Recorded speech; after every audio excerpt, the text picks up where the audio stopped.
So hello dear student, I welcome you again in this Sastanand learning channel. आइए इस video में हम लोग उस मॉडल पेपर को देखते हैं जो कि यूपी बोर्ड ने जारी किया कक्षा 10वीं इंग्लिश का 2023 यूपी बोर्ड एग्जाम के लिए। बहुत ही इंपॉर्टेंट ये पेपर है। पूरे पेपर को हम क्वेश्चन वार इसके आंसर सही समझेंगे। बहुत ही इंपॉर्टेंट ये क्वेश्चन पेपर है। देखिए शुरू में इंस्ट्रक्शन दिया गया है। आपका ये जो टोटल पेपर है ये 2 पार्ट में बटा हुआ है। ऐसा ही बोर्ड पेपर में आपको देखने को मिलेगा, पार्ट ए और पार्ट बी। पार्ट ए आपका मल्टीपल चॉइस क्वेश्चन रहेगा जो कि OMR शीट पर करने होंगे, और जो पार्ट बी है वो डिस्क्रिप्टिव टाइप के क्वेश्चन दिए जाएंगे आपके एग्जाम के लिए। तो पार्ट ए का जो क्वेश्चन यहाँ पर यूपी बोर्ड ने जो मॉडल पेपर जारी किया है, इसमें आइए देखते हैं कि किस प्रकार से ये क्वेश्चन रखे गए हैं। देखें, पहला जो क्वेश्चन दिया गया है कि read the following passage carefully and choose the correct option, answer with questions that below. अब ये आपको पैसेज, अनसीन पैसेज दे दिया जाएगा। इसमें से आपको 3 क्वेश्चन देने होंगे, 3 क्वेश्चन आंसर देने होंगे एक एक नंबर के। अब पैसेज देखिए किस प्रकार के आए हैं। This is a great lesson for all of us to learn that in all matters the two extremes are alike. तो यहाँ पर ये बताया जा रहा है कि हम सभी के लिए एक बहुत बड़ा ये पाठ है, ये शिक्षा है कि सभी मामलों में 2 मुख्य धाराएं होती हैं। All matters the two extremes are alike, माने 2 मुख्य धाराएं होती हैं जो कि एक जैसी होती हैं। The streams positive and the streams negative are always the same, it means similar. यानी ये कह रहे हैं कि मानव जीवन में 2 प्रमुख धाराएं होती हैं। एक तो एक सकारात्मक धारा हो सकती है, दूसरा नकारात्मक, जो कि एक जैसी होती हैं दोनों जो एक्सट्रीम्स होती हैं। When the vibration of light are too slow we do not see them. कहते हैं कि जब प्रकाश का जो वाइब्रेशन होता है, तरंग होती है, कंपन यदि बहुत कम हो तो भी हम उसे नहीं देख सकते हैं। Nor do we see them when they are too rapid. अथवा जो प्रकाश का कंपन है वो बहुत ज़्यादा होगा तो भी हम उस चीज़ को नहीं देख सकते हैं। 2 चीज़ें दिया है। So with sound when very low in pitch we do not hear it, when very high we do not hear it either. तो ये बोल रहे हैं कि यदि इसी प्रकार से यदि ध्वनि बहुत लो है, बहुत धीमी आवाज़ है, तब भी हम किसी चीज़ को नहीं सुन सकते, और बहुत तेज भी है तो भी हम उस चीज़ को नहीं सुन सकते हैं। तो ये पूरा पैसेज इस तरह से हमको पढ़ करके एक आइडिया लगा लेना होता है। इसके बाद यहाँ से क्वेश्चन आंसर पूछते हैं। इस पैसेज पर आधारित अनसीन पैसेज है। देखिए पहला क्वेश्चन क्या दिया है कि we are unable to hear a sound if, मैंने ये ऑब्जेक्टिव टाइप को OMR शीट पर आपको भरना है सही विकल्प। हम किसी भी आवाज़ को सुनने में अक्षम होते हैं कब। ये 4 विकल्प देख रहे ना है। पहला दिया है कि इट इज़ टू लो, यदि बहुत लो हो, इट इज़ टू हाई, बहुत हाई हो, इट इज़ टू नॉइसली, बहुत शोरगुल युक्त हो, बोथ A एंड B यहाँ पर दिया है। तो इस पैसेज के मुताबिक हमें यहाँ बताया गया कि यदि बहुत लो होगा तब भी नहीं सुन सकते, और बहुत हाई होगा तब भी उस चीज़ को आप नहीं सुन सकते हैं। यानी कि ये जो विकल्प है यहाँ पे D वाला, ये राइट हो जाएगा। ये जो D वाला विकल्प है।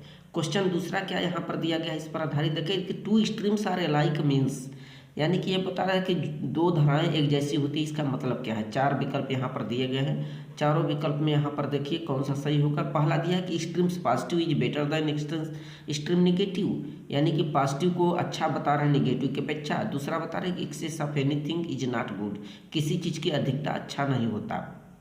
C वाला बता रहे हैं कि we get almost the same result in both the situations.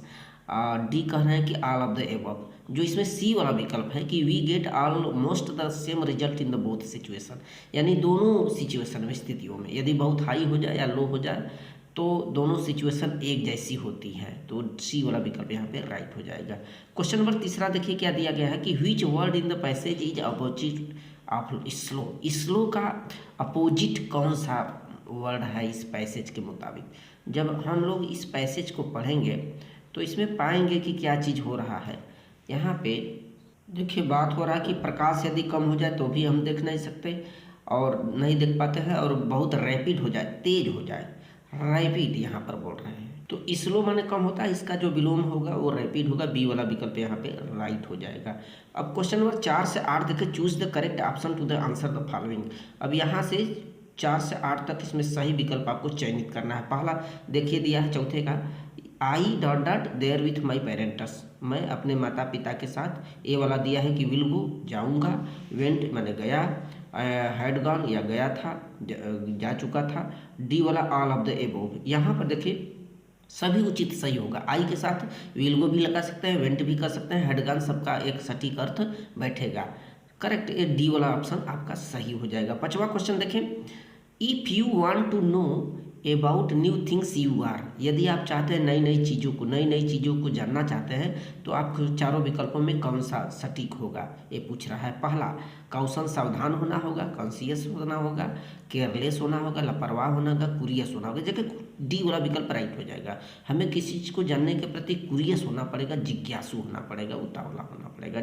D वाला राइट हो जाएगा। अब क्वेश्चन नंबर 6 देखें। 6 दिया है रीऑर्डरिंग टाइप का क्वेश्चन दिया है। बोल रहा है कि rearrange the following word cluster to make a meaningful sentence, माने सही इसका इस दिए गए नीचे जो वाक्यांश हैं इनको सही क्रम में बैठाएं, इस प्रकार से बैठाएं कि उसका एक मीनिंग निकले, एक अर्थ निकले इसका। तो 4 विकल्प हमारे सामने हैं। जो सही विकल्प होगा वो आपका सी विकल्प होगा। क्यों? क्योंकि यहाँ पर देखिए ना, loves my to share toys brother his लिखा है, तो इसको सही क्रम में बैठाएंगे तो my brother loves to share his toys, मेरा भाई उसके खिलौनों को शेयर करना पसंद करता है। सी वाला विकल्प राइट हो जाएगा। क्वेश्चन नंबर 6 था। अब आइए क्वेश्चन नंबर 7 देखते हैं। 7 दिया है, देखिए कि which of the following word is misspelled, यानी कि कौन सी ये चारों मीनिंगों में कौन सी की स्पेलिंग गलत है, ये सही चीज़ बताना है। और देखिए पहला लिखा है कि एबेंडेंस, अटेंडेंस, नेक्स्ट है एक्सेप्टेंस, एक्वेंटेंस। एक्वेंटेंस माने परिचित होता है, एक्सेप्टेंस माने ग्रहणशील होता है, स्वीकार्य होता है, अटेंडेंस माने उपस्थिति होता है, एबेंडेंस माने मात्रा होती है, लेकिन स्पेलिंग गलत है इसका। DANC होना चाहिए, ABUNDANCE होना चाहिए ये। तो ए वाला विकल्प आपका यहाँ पर सही हो जाएगा, यहीं गलत किया है, त्रुटि किया है। 8वां देखिए दिया है कि he jumped dash the well save the drowning girl, वह कुएं में कूद गया डूबती हुई लड़की को बचाने के लिए। तो इन लगाएंगे, कौन सा प्रीपोजिशन सही होगा। 4 प्रीपोजिशन दिया है। देखिए कोई चीज़ गति की अवस्था में होती है, चलने की अवस्था में होती है, तो वहाँ इनटू का प्रयोग किया जाता है गतिमान अवस्था में। तो यहाँ पे बी विकल्प आपका राइट हो जाएगा। He jumped into the well to save the drowning girl, माने डूबती लड़की को बचाने के लिए कुएं में कूद गया। अब क्वेश्चन नंबर 9 से देखें, यहाँ पे 10th तक 2 क्वेश्चन पूछा है कि read the passage given below, choose the correct option to the answer the questions that follow. अब ये आपके प्रोज से दिया गया पैसेज है और इस पर 2 क्वेश्चन आपको देखना है। देखिए दिया है कि I finished my poem and it was beautiful, it was about mother duck and father swan with 3 babies duckling who were beaten to death by the father because they quaked too much। यानी कि ये from the diary of Anne Frank से लिया गया है। और इसमें जो एनी फ्रैंक है बहुत ही बातूनी लड़की थी, ज़्यादा बातचीत करती थी, और उसी के सज़ा में उसके जो टीचर जिसका नाम श्रीमान किसिंग होता है, वो उसको होमवर्क एक्स्ट्रा तौर पर दे देते हैं तमाम विषयों पर। तो उन्होंने जिस विषय पर उसको दिया था वो एक पोएम लास्ट में लिखती है, और पोएम में बताती है कि एक मदर डक होती है, एक फादर डक होता है, फादर स्वान होता है, और ये जो पिता होते हैं ना अपने बच्चे डकलिंग को उनको मार देते हैं क्योंकि वो ज़्यादा चिल्लाते हैं, क्वैक क्वैक करते हैं। तो इस तरह का एक पैसेज है। और क्वेश्चन नंबर 9 इसी पर आधारित दिया है। In Annie's poem the duckling and father swan symbolise, तो इस पोएम में जो डकलिंग है और जो फादर हैं किसका प्रतीक है। 4 विकल्प दिया गया है, तो इसमें बी वाला राइट हो जाएगा, एनीज एंड मिस्टर किसिंग। तो खुद ये जो बच्चे हैं, बच्चे एनी का प्रतीक है, जो डकलिंग है, और श्रीमान जो टीचर हैं वो जो है किसिंग का प्रतीक है, अर्थात उसके पिता क्या प्रतीक है, डक फादर का, स्वान फादर का, जिन्होंने अपने बच्चे को मार दिया। बी वाला राइट हो जाएगा। क्वेश्चन नंबर 10वां दिया है कि mister casing had assigned any extra homework earlier because, तो श्रीमान किसिंग जो टीचर थे उन्होंने एक्स्ट्रा होमवर्क दिया था एनी फ्रैंक को। क्यों? क्योंकि वो हेटेड करते थे, घृणा करते थे, मैथ में पुअर थी, मिसबिहेव्ड करती थी, और talk too much in the class, ज़्यादा बातूनी थी, कक्षा में बात करती थी। डी वाला आपका राइट हो जाएगा यहाँ पे। अब क्वेश्चन नंबर देखिए, अगला क्वेश्चन क्या दिया है, क्वेश्चन 11 से 13 तक। Choose the correct option to the answer the following questions. सही ऑप्शन को हमें फिलअप करना है। देखिए आपके प्रोज पर आधारित क्वेश्चन दिए गए हैं जो ऑब्जेक्टिव टाइप के क्वेश्चन हैं। 11वां दिया, Mandela passed years in jail. तो मंडेला कितने सालों तक जेल में व्यतीत किया था, यहाँ पे बी वाला विकल्प, यहाँ पे सी वाला विकल्प राइट हो जाएगा। 30 ईयर्स तक वह कैद था जेल में। और 12वां देखें, mahseer dot dot dot is found in Coorg. Coorg देखिए ये आपके जो चैप्टर है ग्लिम्पस ऑफ इंडिया चैप्टर से है, कुर्ग जो पार्ट है उसमें महासीर एक मछली है जो कि बहुत बड़ी मछली होती है, बड़ी संख्या में वो ताजे वाटर में पाए जाते हैं। ए वाला विकल्प यहाँ पे राइट हो जाएगा, जो 4 विकल्प दिया गया है। A large fresh water fish found in Coorg, वहाँ कुर्ग में पाई जाती है, वहाँ के नदियों में। क्वेश्चन नंबर 13 देखिए, द बस कंडक्टर वाज खाली स्थान मैन। क्वेश्चन नंबर 13वां, a madam writes the bus, prose का दिया गया क्वेश्चन है। उसमें जो बस कंडक्टर होता है वह एक हंसमुख, हमेशा हंसमुख बातें करने का शौक था उसे और मजाक करता था। बी वाला विकल्प जोली इसके लिए फिट होगा, राइट होगा।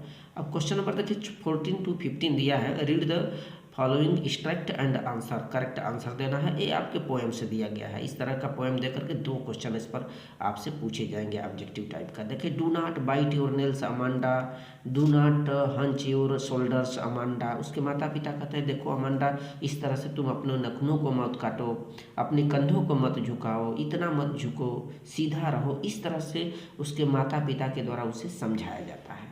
तो क्वेश्चन 14 ने दिया है कि who is the speaker in the above lines. तो उपरोक्त लाइन में जो स्पीकर है आखिर कौन है, वो कौन वह वक्ता है जो अपने बच्चों को इस तरह से समझा रहा है, तो उसके माता पिता हैं।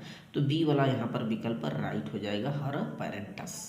अब क्वेश्चन नंबर 15 देखिए क्या दिया है कि the speaker is speaking like this because. तो इस तरह का जो वार्ताकार है ऐसा क्यों समझा रहा है किसको, तो अमांडा को समझा रहा था कि ताकि उसमें सुधार आ जाए। तो यहाँ पे 4 विकल्पों में जो विकल्प सी होगा, instructions can make Amanda behave better.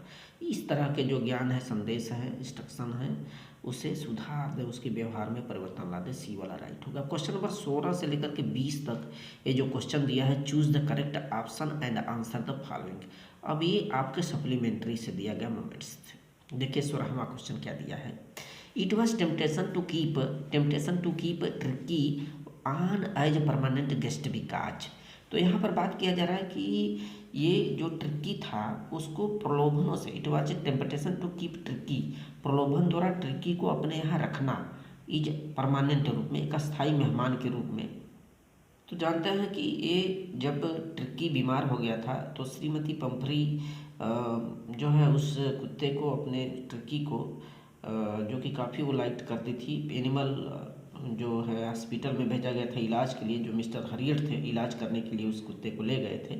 और वो कुत्ते को चाहते थे कि हमारे यहाँ ये रहे, मेहमान की तरह रहे। ऐसा क्यों, क्योंकि यहाँ पर 4 विकल्प जो दिया गया, डी वाला देखिए राइट हो जाएगा।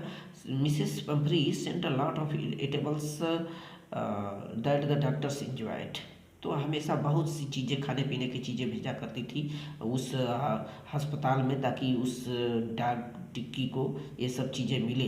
लेकिन उसका जो एंजॉयमेंट लेते थे, दावत लेते थे, वो डॉक्टर हरियट लेते थे, क्योंकि उनको मालूम था कि इसको डाइट नहीं देना है, डाइट से ही तो बीमार हो गया है।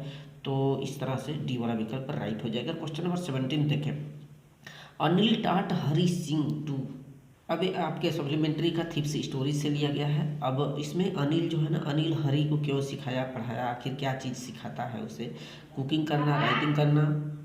हरी सिंह एक चोर था, उसको जो अनिल है उसको कुकिंग करना सिखाया, लिखना सिखाया, नंबर मिलाना सिखाया, जोड़ना सिखाया। बी वाला विकल्प आपका राइट हो जाएगा। क्वेश्चन नंबर 18 देखिए, the book gifted to Ebright by his mother.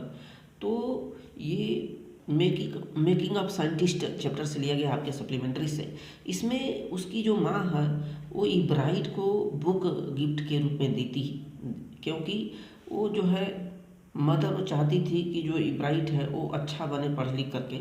और यहाँ पे 4 विकल्प दें, चारों में से डी वाला राइट हो जाएगा। उसको यात्रा पर ले जाती है, the travels of monarch x monarch 10th, यानी कि एक सम्राट दसम होते हैं जिनकी यात्रा कराती, ताकि उसका जो बच्चा है ना अधिक से अधिक चीज़ों को ऑब्जर्व करे, सीखे। डी वाला विकल्प राइट हो जाएगा। क्वेश्चन नंबर 19 देखिए, which of the following combination describes Matilda. जो मेटिल्डा है उसके लिए कौन से चारों विकल्पों में उसके सुटेबल है, कॉम्बिनेशन में है। तो जो मेटिल्डा थी वो हमेशा धनी संपन्न एक जीवन जीना चाहती थी, सुंदर, और उसका शौक था इस तरह से। उसके लिए ये जो सुटेबल सेंटेंस होगा ए वाला राइट हो जाएगा। रिच, ब्यूटीफुल एंड फैशनेबल उसकी चाहत थी, इच्छा थी मेटिल्डा की। अब क्वेश्चन नंबर नेक्स्ट देखिए 19th के बाद 20th। देखिए, भोली वाज सेंट टू स्कूल। भोली को स्कूल क्यों भेजा गया था। देखिए, भोली जो है ना उसकी संवेदना कम थी और थोड़ा सा देखने में भी सही नहीं थी और सही से उच्चारण नहीं कर पाती थी। उसके माता पिता ने उसको स्कूल भेजा ताकि वो सीख पढ़ सके। तो यहाँ बी वाला विकल्प राइट हो जाएगा। Her mother wanted to get to educated. अब आगे देखिए, पार्ट बी शुरू होता है। पार्ट बी डिस्क्रिप्टिव टाइप के क्वेश्चन यहाँ पर दिए गए हैं और ये अनसीन पैसेज दिया गया है। Read the following passage and answer the questions that follow. इस पैसेज को पढ़ें और निम्नलिखित क्वेश्चन का आंसर दें। देखिए, पूरा पैसेज पढ़ेंगे। When we enter New York harbour the first thing we see is the Statue of Liberty. What impression us the most its size and magnificence. Have you ever wondered how it came to be there.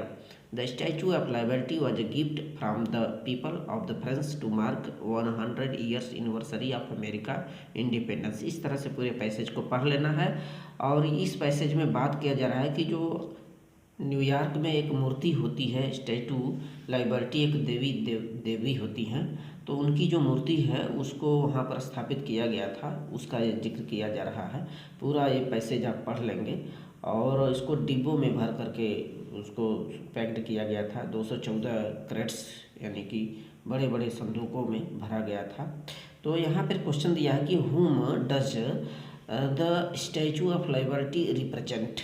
तो इस प्रकार की जो statue है, मूर्ति है, एक किसको प्रदर्शित करती है। तो ये एक प्रकार की अपनी उसकी जो बिगनेस थी, मैग्निफिकेंस था, और खास करके यहाँ पे ग्रीक गॉडेस को रिप्रेजेंट करती है। यानी कि वहाँ की एक रोमन जो देवी होती हैं उनको ये रिप्रेजेंट करती है। बी वाला दिया है कि what is meant by the underlined portion. तो ये अंडरलाइन जो पोर्शन किया गया है, liberty was packed into 214 crates and sent to New York city.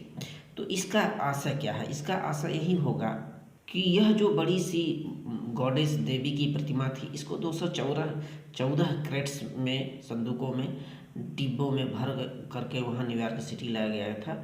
इसको हमें बताना है इन इंग्लिश। सी वाला दिया कि how did America collect money to install the statue. तो इस प्रकार की प्रतिमा को स्थापित करने के लिए अमेरिका को जो धन था वो कैसे कलेक्ट किया, संचय करना पड़ा। तो बताएं कि उस वक्त अमेरिका में इतने पैसे थे नहीं कि वह पूरा जो है रिकलेक्ट कर सके इतने बड़े धन को। तो उन्होंने क्या किया कि न्यूयॉर्क में लोगों से इम्प्लोर करना शुरू कर दिया। इम्प्लोर मैंने प्रार्थना याचना करना शुरू कर दिया। कहा कि देखिए आप सभी लोग डोनेशन करें, दान दें इस प्रतिमा को स्थापित करने के लिए। तो वही चीज़ यहाँ पर बताया गया है कि people for donation that money become available. D वाला देखेंगे which word in the passage means requested. तो रिक्वेस्टेड का अर्थ यानी कि इसका साइनोनिम पर्यायवाची शब्द पूछ रहा है। रिक्वेस्टिंग माने इम्प्लोरिंग करना, ये इम्प्लोर यानी कि प्रार्थना करना, यही चीज़ है इस पैसेज में दिया गया। यानी कि रिक्वेस्ट का आप इम्प्लोर लिखेंगे। अब क्वेश्चन नंबर देखिए, दूसरा का शुरू होता है write a letter to your elder brother who lives in Delhi sharing your feelings how you miss him at home. तो अपने बड़े भाई को पत्र लिखना है कि जो है आपका जो भाई है वो दिल्ली में रहता है, उसको आप पत्र लिखें इस संदर्भ में। शेयरिंग और अपनी भावनाओं को समझें, किस प्रकार से आप घर पर उसे मिस कर रहे हैं, इस संदर्भ में इस तरह का लेटर आप हमारे चैनल पर प्रेजेंट है, इसको आप देख सकते हैं। अथवा दिया है कि write an application to the principal of your school complaining that the water tanks in the schools are not being cleaned regularly. तो आपके विद्यालय में जो वाटर टैंक है, पानी की टंकी, वो सही से सही पर साफ सफाई नहीं हो पाती। इस संदर्भ में आप अपने प्रधानाचार्य को ये एप्लीकेशन लिखें। तो इस तरह से आप इसको देख लें, कंप्लीट कर लें। क्वेश्चन नंबर तीसरा है, यहाँ से देखिएगा निबंध टाइप का क्वेश्चन दिया है कि report right report on the craft exhibition, माने शिल्प शिल्प प्रदर्शनी, आपके स्कूल में शिल्प प्रदर्शनी यानी कि काठ लकड़ी के बने हुए जो चीज़ें होती हैं, छोटी छोटी वस्तुएं होती हैं, हस्तकला जिसको कहते हैं, और उस पर आपको एक निबंध लिखना है दिए गए निम्नलिखित टाइटल के अंतर्गत। अथवा यहाँ पर दिया है कि एक फिगर बनाया गया है, इस फिगर को देखें और इस पर अपनी विचार दें अलग अलग संदर्भ में। तो यहाँ बताया कि इंटरनेट का क्या लाभ, दुष्परिणाम और कौन कौन से इससे वर्क होते हैं, कार्य संपन्न होते हैं, कितना कम्युनिकेशन होता है, संचार के रूप में इंटरनेट कैसा है, सोशल एलिनेशन के रूप में, सोशल एलिनेशन माने सामाजिक अलगाववाद कैसे हुआ है, इसका साइबर क्राइम कैसे बढ़ा है, तमाम प्रकार के विषयों पर आपको टॉपिक बना करके हेडिंग दे करके इस पर निबंध लिखने हैं। अब क्वेश्चन नंबर 4 देखें, यहाँ से ग्रामिकल पोर्शन का क्वेश्चन दिया गया है, चौथे का A, rewrite the following sentence by changing into indirect speech. यहाँ से नरेशन है, इनडायरेक्ट में बदलना है। Kiran said to her father mother please allow me to play. तो यहाँ पर रिक्वेस्ट किया जा रहा है, कि ये आपका जो है इम्परेटिव सेंटेंस दिया गया है। यहाँ पे क्या हो जाएगा, किरण रिक्वेस्टेड हर मदर, यहाँ से जब आपको प्रार्थना का भाव प्रकट हो तो वहाँ पर सैड टू को रिक्वेस्टेड में चेंज कर देते हैं, और यहाँ पर जो कंजक्शन यूज करेंगे टू कंजक्शन का प्रयोग करेंगे और प्लीज इत्यादि शब्द को हटा दिया जाता है, पर्सन में परिवर्तन कर दिया जाता है। तो क्या हो जाएगा, Kiran requested her mother to allow her to play, इसका आंसर हो जाएगा। दूसरा दिया है कि चेंज इन पैसिव वॉइस में बदलना है, I know you very well. तो इसका क्या हो जाएगा, जब पैसिव वॉइस में बदलेंगे तो हो जाएगा, ऑब्जेक्ट को यहाँ सब्जेक्ट यानी कि यू को सब्जेक्ट के रूप में बदलेंगे तो क्या हो जाएगा, you are known by me very well, या इस तरह से हो जाएगा, you are known very well by me. अब अगला क्वेश्चन दिया है सी का, देखिए पंक्चुएट करना है। पंक्चुएट में क्या होता है कि हम कामा, अर्धविराम, फुल स्टॉप ये लगाते हैं, क्वेश्चन मार्क का कैपिटल लेटर। तो यहाँ पर देखिए, the gardener said to me do not touch the flowers, फूलों को मत छुओ। तो यहाँ पर देख रहे हैं ये इनडायरेक्ट सेंटेंस है, डायरेक्ट सेंटेंस है। तो पहले द में टी बड़ा से लिखेंगे, the gardener said to me, comma लगाइए, फिर इन्वर्टेड कामा में डू बड़ा से लिखिए, do not touch the flowers, आगे आप इन्वर्टेड कामा क्लोज करें, फुल स्टॉप लगाएं। अब डी वाला यहाँ से देखिए आ गया है आपका ट्रांसलेट आ गया 4 नंबर का। ट्रांसलेट में पहला सेंटेंस देखिए दिया है कि कल सुबह मैं पुस्तकालय जाना चाहता था। तो पास्ट इंडेफिनिट टेंस का है, तो I wanted to go to library to yesterday in the morning, बीते हुए कल की बात हो रही है, यस्टरडे इन द मॉर्निंग। क्या हो जाएगा, I wanted to go to library yesterday in the morning. अब आगे दिया है कि उसी समय मेरा एक मित्र मुझसे मिलने आ गया, यानी कि at the same time one of my friend came to meet me, ये भी पास्ट इंडेफिनिट टेंस है। फिर आगे दिया है हम शाम तक साथ रहे, ये भी पास्ट इंडेफिनिट टेंस है। तो वी स्टेड, STAYED करेंगे, we stayed together till the evening, शाम तक। आगे लिया कि मित्र से मिलकर मैं खुश था, I was happy to meet my friend, किंतु पुस्तकालय न जा पाने के कारण दुखी भी हुआ। देखिए आगे लगाएंगे, but I became unhappy with the cause of not go to library, going to library. तो आगे क्वेश्चन नंबर यहाँ से लिटरेचर से शुरू होता है, साहित्य से आपके प्रोज, पोइट्री और सप्लीमेंट्री पर आधारित क्वेश्चन है। देखिए पहला क्वेश्चन यहाँ पर 5वां वाला दिया है, 30 से 40 शब्दों में दिया है, आपके प्रोज पर आधारित है।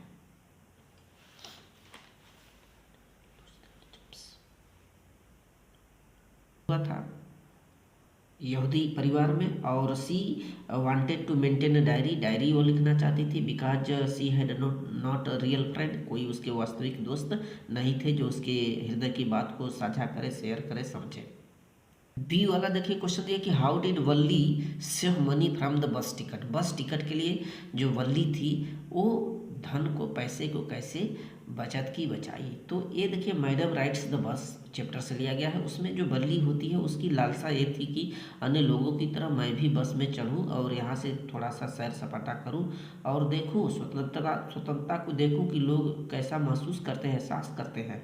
तो वो जो है ना उस टिकट का पैसा खरीदने के लिए वो थोड़ा सा जतन करती है, पैसों को बचत करती है। तमाम प्रकार के जो खिलौने होते हैं उसको दिए जाते हैं, तो उन खिलौने को नकार देती है, नहीं लेती है, ताकि वो 60 पैसों की ज़रूरत होती है जिसको वहाँ की भाषा में पेन्निस कहा जाता है, उन पेन्निस की बचत करना चाहती थी। और तमाम ये जो खिलौने हैं, टाफी हैं, उसका अपोनेंट करती थी। और जो गांव में वार्षिक झूला लगने लगा था, मेरी गो राउंड जिसको कहते हैं, वार्षिक झूला भी नहीं झूली ताकि वो पैसे की बचत कर सके। तो वही चीज़ पूछा जा रहा है कि पैसे की बचत कैसे की। अथवा में दिया है कि why was Lencho angry with the post office employees. तो पोस्ट ऑफिस के जो कर्मचारी थे उससे जो लेंचो था वो क्यों क्रोधित हुआ। देखिए a letter to God's chapter से है। चूँकि जानते हैं कि लेंचो की जो फसल है उस वर्ष बर्बाद हो गई थी, खाने के लिए मोहताज था, लेकिन उसका जो बिलीव था, फायद था, वो गार्ड में था। वो भगवान को पत्र लिखा, पत्र भगवान को तो मिला नहीं लेकिन डाक पर गया। वहाँ के जो कर्मचारी थे, एम्प्लॉइज़ थे, उसका रिस्पॉन्स दिए, जवाब दिए, कुछ पैसे 70 पैसे रिटर्न दे, लौटाए। बट जब काउंट किया तो रास्ते में एंग्री हो गया क्योंकि पैसे पर्याप्त नहीं थे। उनको भला बुरा वो लेंचो बोला कि हे भगवान देखो, ये जो है ना ये डिसऑनेस्ट है, बेईमान है, आप सीधे मुझे पैसे, रिमेनिंग पैसे भेजो। इस तरह से इस क्वेश्चन को आप तैयार कर लेंगे। हमारे चैनल पर ये सब क्वेश्चन के आंसर पड़े हुए हैं। अगला क्वेश्चन देखिए answer one of the following in 60 word. 60 word में जवाब देना है। अब ये वाला क्वेश्चन है कि what lesson did कीसा Gautami learn in the it. जो कीसा गौतमी है वो अंततोगत्वा वो क्या सीख ली या क्या उसको शिक्षा मिला उस चैप्टर से।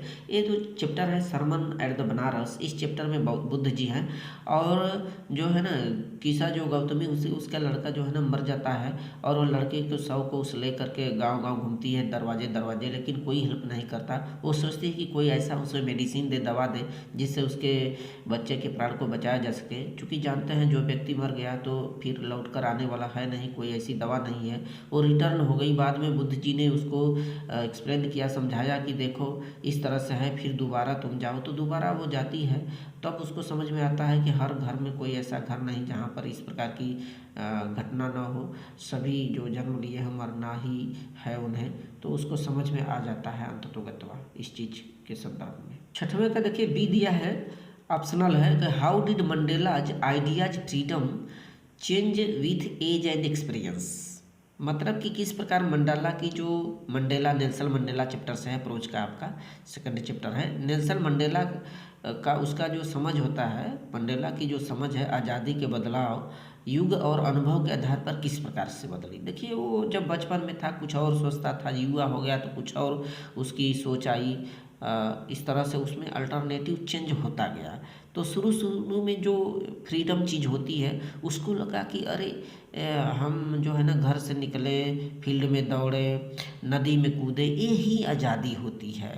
फिर धीरे धीरे स्टूडेंट लाइफ में गया, फिर वहाँ समझा कि आज़ादी तो वो होती है कि एक स्थान से दूसरे स्थान जाओ, रात में घूमो, इस तरह का। फिर बाद में धीरे धीरे डेवलप हुआ तो सोचा नहीं, आज़ादी तो वो आज़ादी होती है जो कि बहुत ही गरिमापूर्ण जीवन, एक डिग्निफाइड लाइफ जिया जाए अपने देश के लिए, अपने लिए।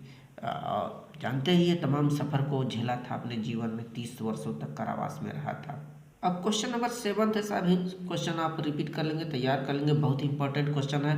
देखिए 7 है कि mention a few differences between tiger in the zoo and tiger in the jungles. ये आपके पोएम पर आधारित क्वेश्चन है।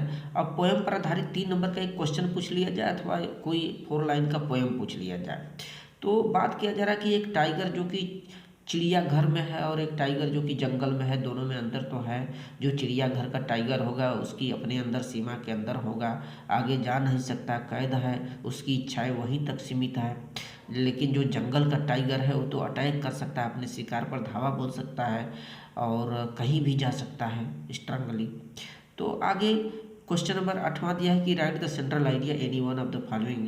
फायर एंड आइस बहुत important, the tree very important, animal, सभी के सेंट्रल आइडिया हमने कवर किया, अपने चैनल पर जाकर के चेक कर सकते हैं, लिंक पड़ा हुआ है डिस्क्रिप्शन बॉक्स में। 9th क्वेश्चन दिया है answer any one of the following in 30 to 40 words. बहुत ही इंपॉर्टेंट क्वेश्चन दिए गए हैं। पहला क्वेश्चन दिया कि what did the doctor do to cure Tricki. Tricki के उपचार के लिए डॉक्टर जो हरियर थे उन्होंने क्या किया, तो उसको जो है ना उसको एक्स्ट्रा भोजन नहीं दिया गया लास्ट 2 days तक, ओनली एक्सेप्ट एक्स्ट्रा या प्लेंटी ऑफ वाटर, जल पानी दिया गया, इस तरह से उसका एक्सरसाइज कराया गया।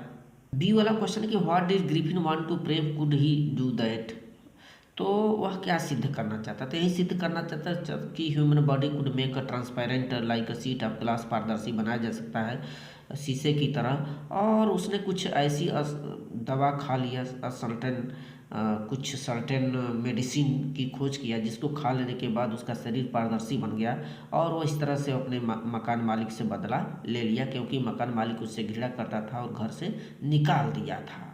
और क्वेश्चन नंबर 10th दिया है, देखिए answer any one of the following sensitive word. What could have happened if Matilda had not lost the necklace. ये देखिए यहाँ पर पूछा जा रहा है कि मेटिल्डा जो है ना वो सुंदर बनना चाहती थी और धनी भी उसकी इरादा था, वह बहुत ही विलासिता का जीवन जीना चाहती थी, और इसके लिए उसके पति ने वो एक गर्ल्स थे नेकलेस खरीदे थे एक पार्टी में जाने के लिए, और दुर्भाग्य से उसका नेकलेस खो जाता है। और वही चीज़ पूछा है ये कि यदि नेकलेस न खोई होती तो उसका जीवन कैसा होता। देखिए नेकलेस खो जाने के बाद उसको जो है ना कि 10 वर्ष लग गए उसकी भरपाई करने में, कर्ज इत्यादि लिया, और जीवन जो है नरक में हो गया और डैमेज हो गया, और फिर उसकी जो ब्यूटीनेस है वह भी चली गई। इस तरह से उसके खामियां न उठाना पड़ता यदि नेकलेस न खोया होता और न ली होती। बी वाला क्वेश्चन देखिए, suppose you are Bholi and now you are a teacher, write about your family.